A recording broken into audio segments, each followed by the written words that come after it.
Hello வணக்கம். இந்த மறதின்றது பாருங்களேன், குழந்தையா இருக்கும்போது நிறைய அடம் பிடிக்கும். எனக்கு இதை வாங்கி கொடு அதை வாங்கி கொடுன்னு. அப்பா மறந்துட்டான் பரவாயில்ல அப்படின்றது அப்போ சந்தோஷப்படுவோம், அந்த குழந்தை பருவ மறதி.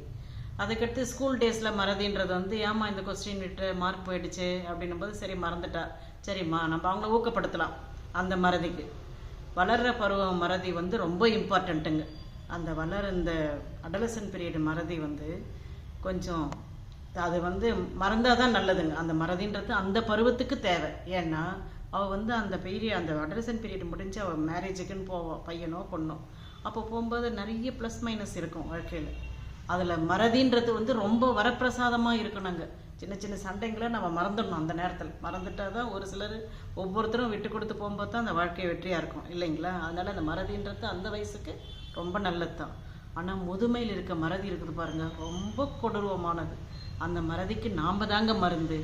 அந்த அம்மாவோ அப்பாவோ யார் முதியவரோ வீட்டில் இருக்கவங்க மாமியார் மாமனார் யார் இருக்காங்களோ அவங்க மறதிக்கு நாம் உட்காந்து பழைய நினைவுகள், பழைய ஏதோ ஒரு அவங்களுக்கு பிடிச்ச சினிமா கதைங்க, ஃப்ரெண்ட்ஸ் கதைங்க, ஏதோ நம்ம தெருவில் இருக்கவங்க எந்த ஒரு இயற்கை இது எதனா ஒன்று நம்ம அவங்கள மைண்டில் பேசி பேசி பேசி ரீகால் பண்ணி அந்த மறதின்றதுக்கு மருந்து நாம் தாங்க. அது எத்தனை விதமான மறதி பாருங்கள். கரெக்ட் தானுங்களே. நீங்களும் அதே போல ஃபாலோ பண்ணலாம் வீட்டில்.